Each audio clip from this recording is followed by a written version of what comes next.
मंडळी राम राम. 2024च्या लोकसभा निवडणूक काँग्रेसने सोडून दिली काय, की काँग्रेसने निकाल लागायच्या अगोदरच पराभव मान्य केला काय, अशी परिस्थिती सध्या भारतामध्ये निर्माण झालेली आहे मित्रांनो.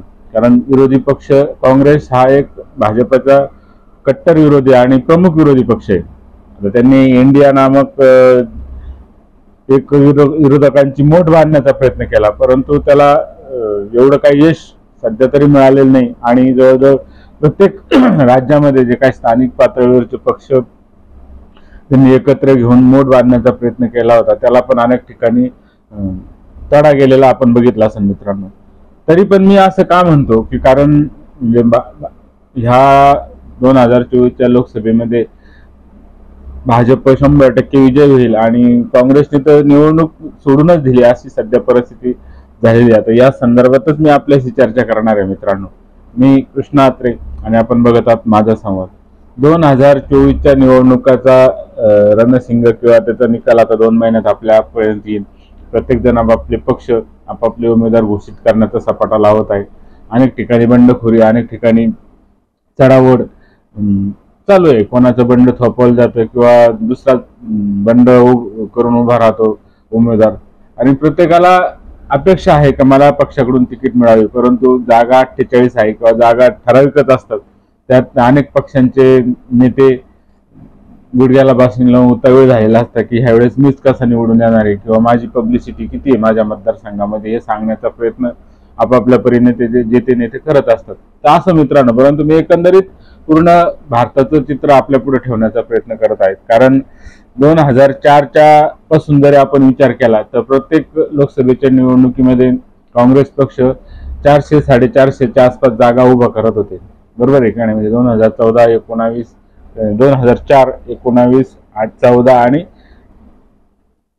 19, म्हणजे 2004, 2009, 2014 आणि 2019 हे जे काही लोकसभा इलेक्शन झाले त्यामध्ये प्रत्येक ठिकाणी प्रत्येक वेळेस काँग्रेस पक्षाने 450च्या पुढेच जागा लढवण्याचा प्रयत्न केलेला आहे. आणि याच्यामधून त्यांना यश अपयश आपण बघितलेलं असेल मित्रांनो. 2004 साली काँग्रेस पक्षाला 11.60% मतदार पडले. ज्यावेळेस जे काय 70-80 कोटी लोकांनी मतदान केलं त्याच्यापैकी 11.60% मतं काँग्रेसला पडले होते. त्यावेळेस भाजपाला फक्त 7.9 एवढ्या आसपास लोकांनी मतदान केलेलं होतं. परंतु आजच्या परिस्थितीमध्ये म्हणजे 2004-2009 पर्यंत काँग्रेस सगळ्यात मोठा पक्ष झालेला होता आणि ते सत्तेवर होते 10 वर्ष, बरोबर. त्या कालावधीमध्ये जास्तीत जास्त 11.7 कोटी लोकांनी काँग्रेसला मतदान केलेलं होतं. त्या मानाने 2004ला भाजपला फक्त 7.9 आणि 2009ला 8.9 असं वाढत त्यांचं चाललेलं होतं. आणि 2014ला हाईट झाली मित्रांनो. 2014ला काँग्रेसला अवघ्या 8.7% आणि भाजपाला जवळजवळ 11.5%, 11.8% लोकांनी मतदान केलेलं होतं. आणि 19ला ती हाईट आणखीन वाढली.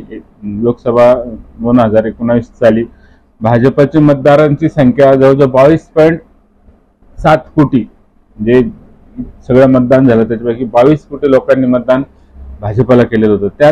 त्याच ठिकाणी काँग्रेसचा मतदार बेस हा तेवढाच राहिला, म्हणजे जवळ 11-11.5 कोटीच राहिला. हा जर जम्प मध्ये झाला ना मित्रांनो, मतदार भाजपाला जोडले गेले तर त्याच्यामुळे 2014 साली पंतप्रधान मोदींची प्रचंड लोकप्रियता होती आणि त्यांना एकपक्षीय बहुमत त्या काळात मिळालं होतं. 19ला तर त्यापेक्षाही जादा सीट भाजपाला मिळाले होते. या सगळ्यामध्ये भाजपाने एक स्टेप वाढवलेली, म्हणजे आपली सीटाची, म्हणजे 400, 450. आणि 19ला आपल्याला माहिती आहे 2019 साली 407 ठिकाणी भाजपाने उमेदवार उभे केले होते. त्याच्यापैकी 303 खासदार त्यांचे निवडून आलेले होते. आजच्या परिस्थितीमध्ये आज जसे जागा घोषित झाल्या त्या 410च्या आसपास झाल्या. अजून माझ्या मते 69 जागा घोषित व्हायच्या आहेत. त्याच्यामध्ये मिनिमम 460 ते 470 जागा भाजप लढवणार आहे. आता याच्या विरुद्ध जर बघितलं आपण तर काँग्रेस 19ला 408 जागा लढवल्या होत्या. त्याच्यापैकी त्यांना 51-52 सीटं मिळालेले आहे आणि 2014ला सुद्धा 400-450 जागा मिळाल्या त्यांना. 420 जागा त्यांनी लढवल्या होत्या, त्यापैकी फक्त त्यांना 10% म्हणजे 42-43 जागा मिळाल्या होत्या. म्हणजे तो बेस जर धरला मित्रांनो, तर काँग्रेसने लढवलेल्या जागापैकी 10% जागा त्यांचे निवडून येतात. 19, 14 आणि 19चं गणित धरलं तर आजच्या 24 साली काँग्रेस पक्ष फक्त 270 जागा लढवतो मित्रांनो. फक्त 270, जवळजवळ सगळे विरोधी पक्ष मिळून किंवा हे मिळून ते 543 पैकी 270च्या आसपास जागा काँग्रेस पक्ष लढवतो आणि त्याच्यात 10% जर जागा धरल्या तर 27 ते 30-35 जागाच्या आत काँग्रेस पक्ष खाली येणार आहे. विचार करा मित्रांनो, 2000 म्हणून म्हटलं 2024 ची लोकसभा काँग्रेसने ऑलरेडी हरलेली आहे, पराभूत झालेली आहे. कारण गणिताचं टक्केवारीचं गणित जर धरलं तर 19 साली जवळजवळ 92-93 कोटी लोकांनी मतदार होते. आता 6% म्हणजे 97 कोटी मतदार झालेले असं सर्व गणित सांगतात किंवा आपल्या आकडे निवडणूक आयोगाच्या वेबसाईटवरती संख्या आपल्याला पाहायला मिळेल मित्रांनो. त्याच्यापैकी 19ला 22.7 कोटी लोकांनी भाजपला मतदान केलं होतं. त्याच वेळेस काँग्रेसला फक्त 11-11.5% किंवा 12%, 12 कोटी लोकांनी मतदान केलेलं होतं. आजची भाजपची ही रँक 22 वरून जवळजवळ 27-28 किंवा 29 किंवा 30 कोटीच्या आसपास जायला बसली.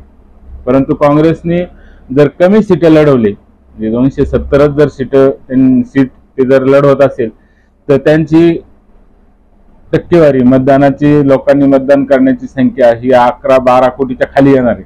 म्हणून त्यांचा निवडून येण्याची संख्या सुद्धा कमी होणार आहे. म्हणून तो शब्द जी मी वापरला 2024ला काँग्रेसने माझ्यामध्ये निवडणूक सोडून दिलेली आहे. म्हणजे लढण्याची परिस्थितीच त्यांच्या एकंदर बिहेवियरमध्ये दिसत नाही आपल्याला.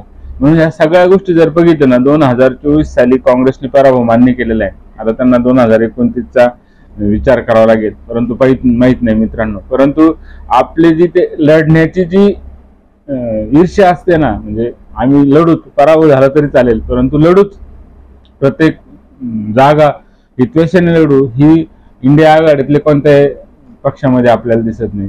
शक्यतो काँग्रेस पक्ष हा पूर्ण भारतभर असल्यामुळे त्यांच्याविषयी आपण सगळेजण चर्चा करतात. कारण भाजपाला सत्तेतून पराभूत करण्याची ताकद फक्त काँग्रेसमध्येच आहे. परंतु आजची त्यांची मानसिकता ही विजयाची नाही तर पराभूतची आहे. आपण जर बघितलं तर अनेक काँग्रेसचे नेते आपापल्या मतदारसंघातून लढायलाच तयार नाही. म्हणजे त्यांचे जे काही मोठे नेते आहेत ते पराभवाच्या भीतीने म्हणा किंवा अनेक दुसरे कारण असेल म्हणा, परंतु निवडणूक लढवण्याचाच इच्छुक नाही. ज्यावेळेस प्रमुख नेता किंवा जो बोलणारा, टीव्हीवर येणारा किंवा सातत्याने लोकांच्या प्रश्नाला उत्तर देणारा किंवा लोकांना सामोरे जाणारा नेता जर निवडणूकच लढवत नसेल तर पाठीमागच्या नेत्यांचा एवढा प्रभाव जनसामान्य लोकांवर पडत नाही. तसं पाहिलं तर बीजेपीने जी पहिल्यापासून म्हणतात ते निवडणुकीची रणमशीनच आहे, प्रत्येक ठिकाणी ते त्वेषाने लढतात. त्या त्वेषापुढे काँग्रेस अगदी दुबळा झालेला दिसतो. म्हणून जी टक्केवारी जरी आपण बघितली मित्रांनो, जवळजवळ 29 ते 30 कोटी लोक भाजपाला मतदान करण्याची अपेक्षा ह्या 2024 मध्ये आहे. त्याच दृष्टीनं जर आपण बघितलं तर काँग्रेसची परिस्थिती फार वाईट दिसते. म्हणून ते 10% जरी धरलं 14-19 सालचं जे गणित आपण बघितलं तर याच्यामध्ये म्हणजे 270 सीटा जर ते लढवत असेल तर ते कसं काँग्रेस पक्ष कसा सगळ्यात मोठा होऊ शकेल, हा एक प्रश्न आहे मित्रांनो. म्हणून 2024 साली 270 सीट लढून फक्त 10% धरलं तर 27 आपण 5-10 धरले तरी 40च्या आतच काँग्रेसचे लोकसभेचे उमेदवार निवडून येऊ शकतात. असं असेल तर ते भाजपसारख्या मोठ्या पक्षाला कसं तोंड देऊ शकेल किंवा त्यांचा पंतप्रधान कसा होऊ शकेल, हा एक संशोधनाचा विषय आहे मित्रांनो.